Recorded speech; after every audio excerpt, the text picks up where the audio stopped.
Welcome to Atlanta Mix 108. Up next is Author Talk with your host, M.L.Ruscsak. But first, a song you can only find on Atlanta Mix 108. Ready for Your Love by Seacal and Ashley Collazo.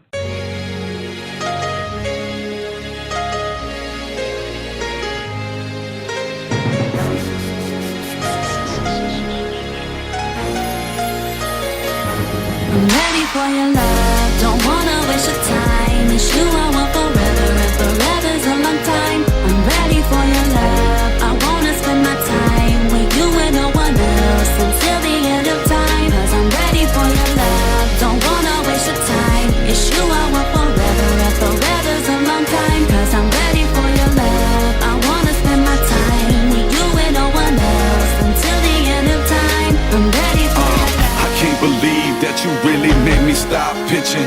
And though I think about it, yeah, it got me tripping. And now I'm having visions of you and me forever. They say it's locked down, I say it makes me better. My boo gon' love this, homies gon' think it's cheesy, but I'm still in the hood, and I'm still talking greasy. I just found something real, someone that I could chill without no problems, no drama, someone I really feel. What was this man without you? See, you became my world. You sexy lady, drive me crazy, you my favorite girl. No more wildin' with the homies and hanging in the clubs, cause God sent me an angel, yeah, sent from above. For your love, don't wanna waste your time. It's you I want forever, and forever's a long time. I'm ready for your love, I wanna spend my time with you and no one else until the end of time. Cause I'm ready for your love, don't wanna waste your time. It's you I want forever, and forever's a long time. Cause I'm ready for your love, I wanna spend my time with you and no one else until the end of time. I'm ready for your love. And now it's been a year, seemed like just yesterday. I scooped you up, gave you a hug, you stole my heart away. I knew I wanted to keep you when you sat down in the seat. No matter of fact, it was when I saw you walking in the street. I told my dude, look at that girl, ain't she a beauty? Pretty face, thin waist, and a nice booty. She had me straight like whoa, she had my heart thumping. Sorta like bees beats up in the car bumping. I wanted you on my side, saw it no other way. Love was in the air cause it was Valentine's Day. Like where you been all my life when I was in the slums. I want you to be the one, I'm ready for your love, girl. Don't wanna waste your time. It's you I want forever, and forever's a long time. I'm ready for your love, I wanna spend my time with you and no one else until the end of time. Cause I'm ready for your love, don't wanna waste your time. It's you I want forever, and forever's a long time. Cause I'm ready for your love, I wanna spend my time with you and no one else until the end of time. I'm ready for your love.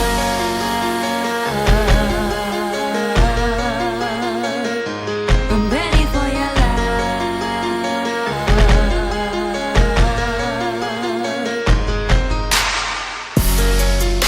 Yeah, I just wanted to tell you that you're so beautiful, you're so amazing, and I'm so glad you came into my life, girl. Yeah. Just when I think I can learn to love one, I imagine myself all alone and you're gone. I'm ready for your love, don't wanna waste your time. It's you I want forever, and forever's a long time. I'm ready for your love, I wanna spend my time with you and no one else until the end of time. Cause I'm ready for your love, don't wanna waste your time. It's you I want forever, and forever's a long time. Cause I'm ready for your love, I wanna spend my time with you and no one else until the end of time. I'm ready for your love.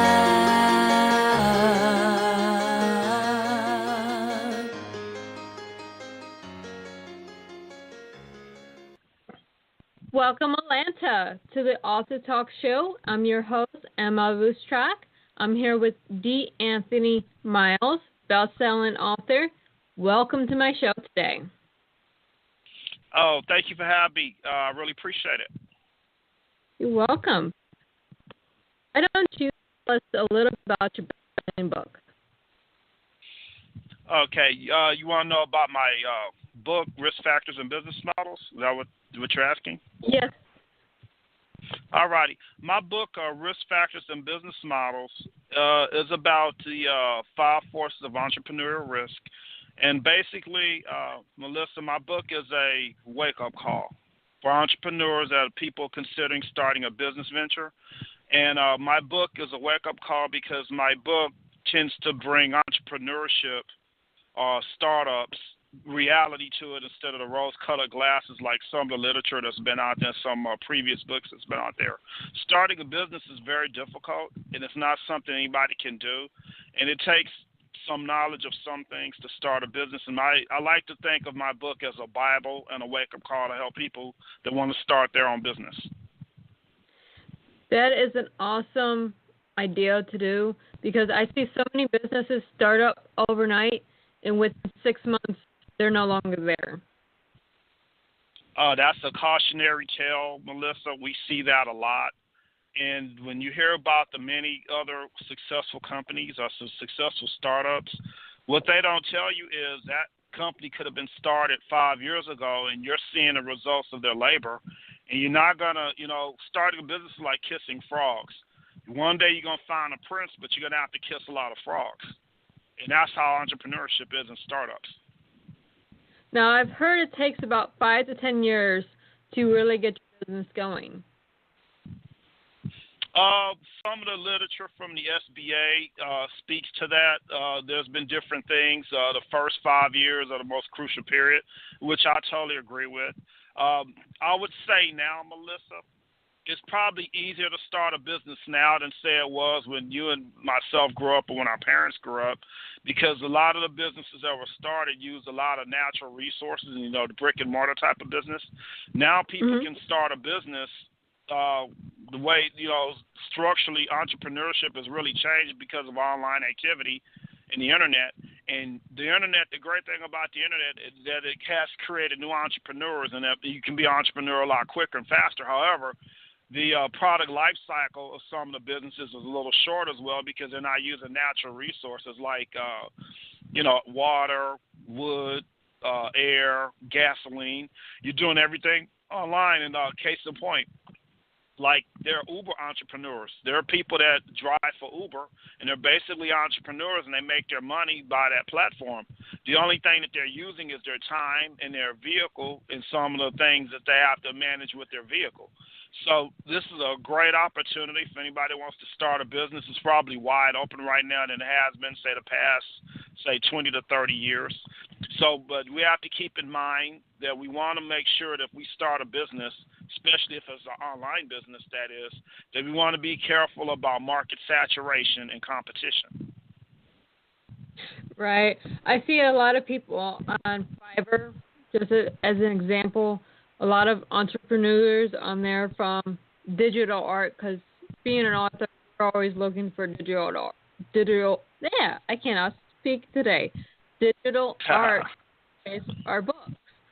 And there's just so many popping up every day. It's hard to keep up with who's who.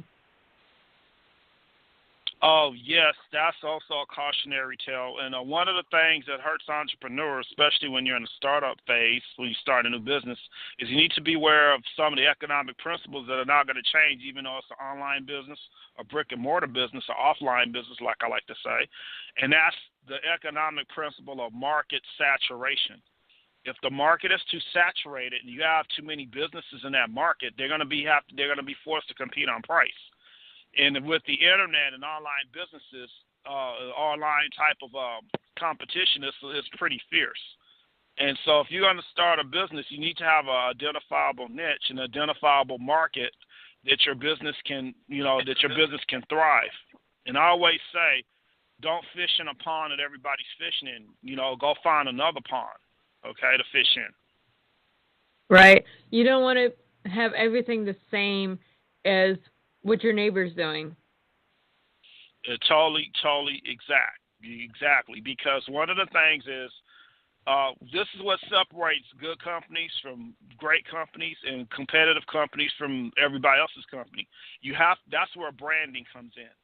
And if I can go online to a website, and the websites basically do have the same service and same function, well, then they're going to be forced to compete on price. Who has the best price for me?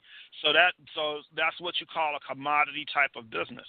And when you're dealing with a commodity type of business, that means that the business has to compete on price primarily, and that's basically what drives their value proposition is pricing. And somebody's always going to have either a lower price than you or a similar price than you, and that's why it's very difficult to compete in a saturated market because you're forced to be a commodity type business. Right. In a way, you can look at being an author as being an entrepreneur in of itself. We have so many saturations in different genres. We're creating new genres within the last 10 years, but you have your indie authors, your small press, your mainstream. There's a lot of people out there, and a lot of time we don't see everyone because of market saturation. Yeah, that is an excellent point, Melissa. And the reason that's especially in the book publishing industry, it is very, very competitive. It's very, very merciless. And the thing about it is there's titles. You see this when you go to Barnes and Nobles or major bookstores. People are flooded with titles. There are different genres of books, and people have such a potpourri of different books to choose from. So what causes a person to choose one book as opposed to another book? So being an author you're really an entrepreneur. You're just an information entrepreneur, and you're providing information. And for you to compete with a book in a marketplace, it could be maybe your book talks about a timely subject. Maybe your book talks about everybody else talks about, but the thing that separates some of the best sellers is your book relevant, and does your book have identifiable niche? And if you do have identifiable niche, well, people willing to buy your book based on the niche that you have. And that is a great example of our book authors. Now, talking about books, you have a second book as well called How to Get Away with Murder in Marketing. Yes, that'll be my third book, actually. And my third book on how to get away with murder marketing talks about the world of forensic marketing. And I'm definitely going to send you a copy. We're just tightening up the artistic things. But it's going to be a game changer, Melissa. It's I think it's probably my best work to date. It's definitely going to be a game changer. That's going to be awesome, and I can't wait to read it. I hope I don't bore you. It's a little technical. I can read anywhere from a law book to a fantasy book. Trust me, I don't find anything boring. I think you'll like it. I think. Let me give you basic synopsis of the book. I take investigative forensics and I apply it to the business world. I apply it to marketing. Like when you're looking at a company, what are some of the things that you want to investigate? Why, case in point, everything starts with a problem. Why are sales in a dumper? Why is that company sales in a dumper? So when you read How to Get Away with Murder Marketing, you do forensic marketing, you look for some of the things that give you clues about why the company's not performing well in the marketplace. And one of the things that we talk about is market saturation. Where are they in the competitive terrain? Things like how to do product assessment. Is that product strong in the marketplace? Do we need to remove that product? So it's a really, really interesting book. And again, I would say it's probably some of my best work. That's going to be awesome, especially if you have the copy available before the middle of next month, because I'm also an Authors Guild representative, and we're doing an event right now. I would love to take some of your advice and input it within the event that we're planning. Oh, well, goodness, we need to get on the double on that. Do you need a hard copy or ebook or what? Tell me what you need. Whatever you can. I'm fine with ebook, hard copy if it's autographed. But yeah, the Authors Guild just started an ambassadorship, and there's only about 10 right now. And we're trying to market authors and get us exposure with the readers. Somehow, it's falling through the cracks. So we're doing events, but I would love to take your advice and input it with the event and see how it turns out. Well, I tell you what, I will definitely do that for you. I appreciate you having me on your show, and I think that's the least I can do. Matter of fact, I'll up the ante on that. I'll send you the ebook, depending on where we are at the publishing part.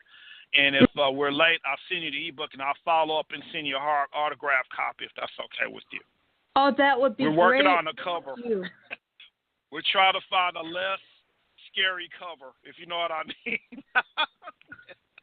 Yeah. You talk about murder, you got to be, you want to attract people to you, but you want to turn them away. So, yeah, we're trying to figure out a nice cover that's not too scary.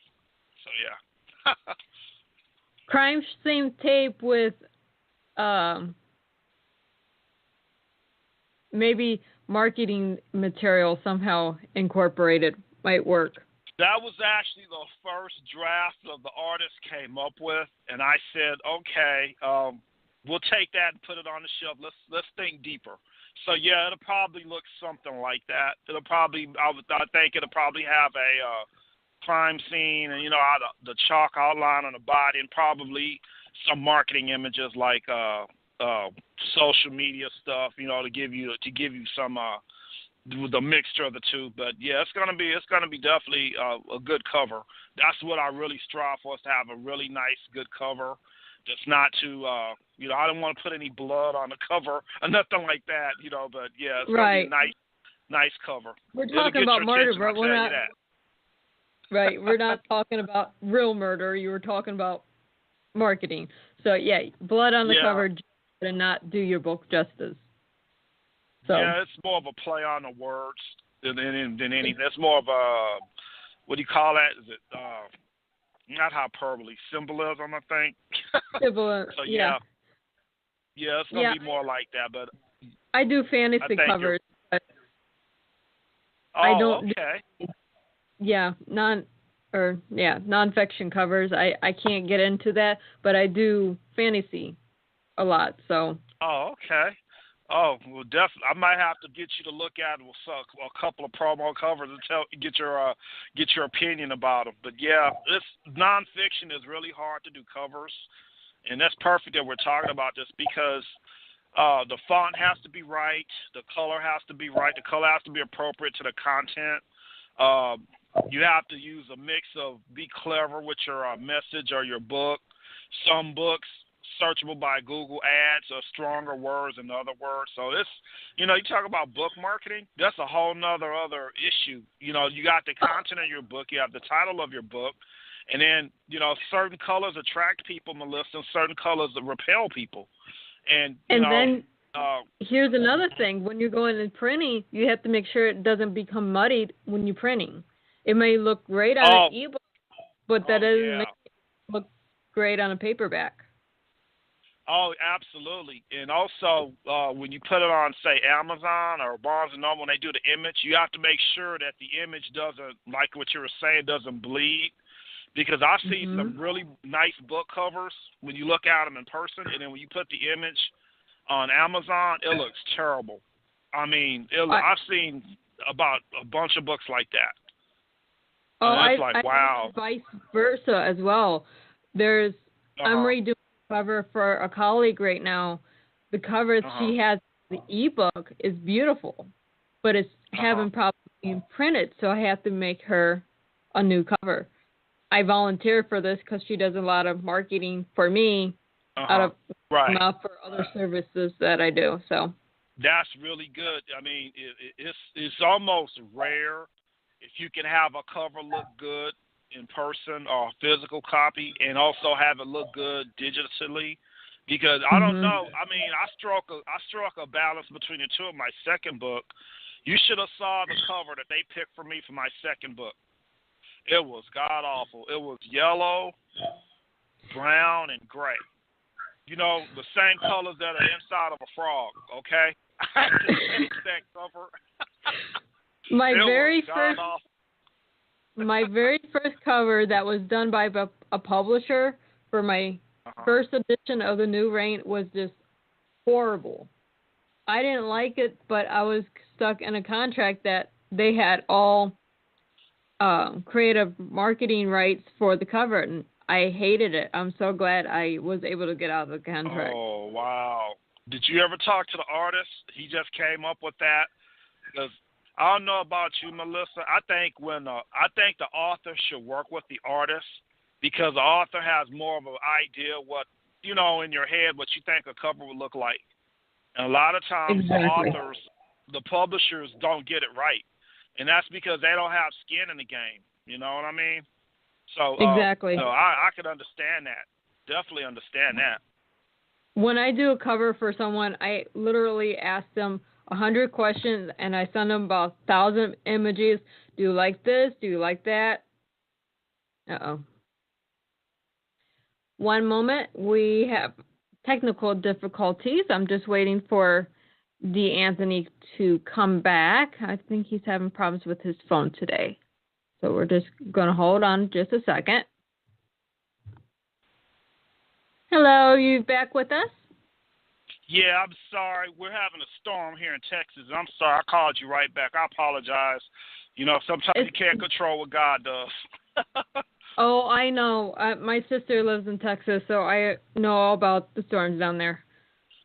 I'm ready. I'm sorry about that. It's okay. No, what I was saying was, when I do a cover for another author, I send them about 1,000 images. Do you like this? Do I need to change something? Mhm. Sorry. Book marketing. The book marketing is so hard. I mean, when you write the book, that's the first hurdle. Then, and I don't know if you experienced this, Melissa, because I have. Just because you have a good book doesn't mean it's a good seller. Okay? So you have to make the book a good seller. You have to consider things like what we were talking about earlier, the artwork, the fonts, the pictures, the images. Some images will attract people, some images repel people. And I did a workshop with book authors here at the local library, and I talked about those things, and I said always try to work with an artist and try to make your vision, because selling a book is the other part of it. And a lot of books, if you had redone the cover, the books probably would have been $1 million seller. And a lot of people, and I believe in this, Melissa. Let people that are good at what they do, let them do their work and give some type of input. If you try to do a cover yourself, it's not going to look the same. You don't have a skill set of being an artist like that. And I believe in letting people take your vision, the way you describe it to them, and let them come up with something, and then do about 10 prototypes and then pick the best 2 out of the 10. And I think you'll never go wrong with that. Absolutely, because book selling is really hard. There are a lot of great books out there, but they're terrible sales. It's hard to sell a book.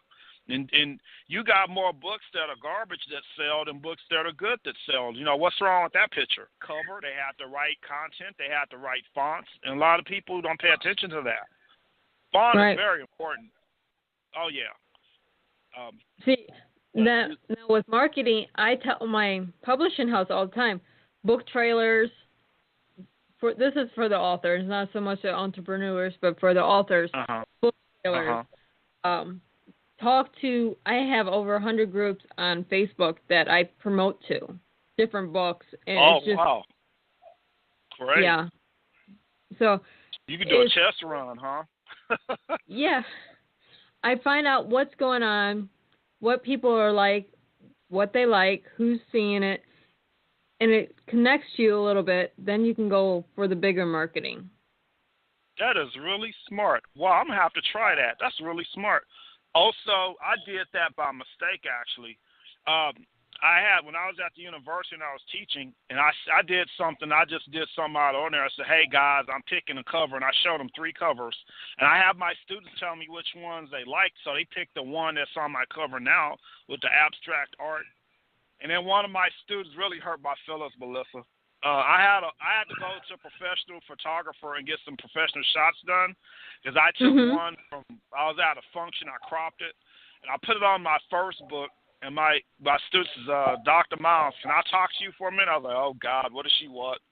She said, hey, you got a great book, but that picture, you got to do something with that picture. That picture is not a good representation of you. And I was like, oh, okay. I was lucky. My picture that I used for my bio and everything, that's actually my wedding picture. And get out of here! You hit it out the park, huh? Good for you. Yeah, I was like, it's a perfect picture of me, and no matter what I do, I'm never gonna have a picture come out that great again. That is awesome. You hardly ever see that happen. Oh, I was at a function when I took mine, and that picture, you know how you enlarge the picture and the pixels distort? Well, you know, I'm not a photographer. I didn't think about any of that. See, when the pixels distort, when you enlarge the picture, it makes the picture look blurry, and it looks like amateur. So I took her advice. I went and took some professional headshots, and a guy, a buddy of mine, I actually paid him. You know, I have to pay him. I like to pay people to do their thing. I don't like getting things for free because people don't have a skin in it in a game if they're doing it for free. And he got me good. He got me about 15 good headshots, black and white in color, and I use them on my website. I use them on my bio, and I used it for my book, and it actually made a difference. It really made a difference. And I was going to also tell you this, Melissa, what I found a mistake I made with one of my books. You know how you have your credentials, say like your education credentials? Yeah. You know, like your master's or whatever. You always, when you write your bio, if you want to stress any of your credentials, always put your highest degree first and do it in an ascending order. Is that right or descending order? I'm sorry, I probably said it wrong. I think descending order, highest to the lowest. Because when you do that, it confuses people when they read your bio. So when you do it in descending order, it gives people the first impression. You know, like the story when you look at the cover of the book and you flip it over, and then people want to see something about the author. Well, when you put your highest credentials, it gives your credibility to the author or to the reader and to the buyer. They go, oh, this guy went to this school. He got his master's degree or whatever. He got a graduate degree. Oh, I think I'm going to like this book. Now, something that I did that I was going to share with you also, Melissa, like I have a PhD. Let me tell you the story behind that. You know, if you really want to decrease the sales of your book unless you have your brand established, you should not put your education credentials on the front of the book. You know why? The people think you're arrogant. That they think you're arrogant, and they think the book that you're coming up with is going to be too academic and not everyday reading for everybody else. And I see a lot of people make that mistake. Unless you're like Dr. Phil, where you know your credentials are already established, you could probably put doctor in front of your name in front of your book. If you don't have a brand and your brand is not established, you have not been in the national media, or you haven't done national media outlets, you should never do that. You should always put your regular name, and then when people flip the book over, what'll close the sale of the book is when you put your credentials, like PhD or doctor or whatever, in your bio. And I've seen people make that mistake over and over. Some of my colleagues have made that mistake, and they wonder why they can't sell their book. Because who wants to read a book from a PhD? That kind of sums it up, doesn't it, when you see the book cover, right? Oh, exactly. He's academic. I'm not going to identify what he says. It's probably going to be boring. And a lot of academics, we have that reputation of being long-winded when we write, and we put everything in there, but it's not interesting to the average reader. I don't mean average reader, but when people buy books, they buy books for entertainment to read. They don't want to read academic stuff. Unless you're targeting your book to an academic audience, and maybe you can get away with putting your credentials on the front cover, but I never do. I just don't do it as a standard of practice because that turns people off. It's like, oh, unless you Dr. Phil, that dog won't hunt, okay? Exactly. Now, we only have a few minutes left. Where can our listeners find you? Sure. I'm all over social media. I have my website, mdicorventures.com. Do people still say www, or they don't do that? They just get right to it. Okay. So. I think it's just right to it because we all know it's www, I think. Right. Okay. So it's mdicorventures.com. I'm on Twitter. I think it's d.anthony.miles.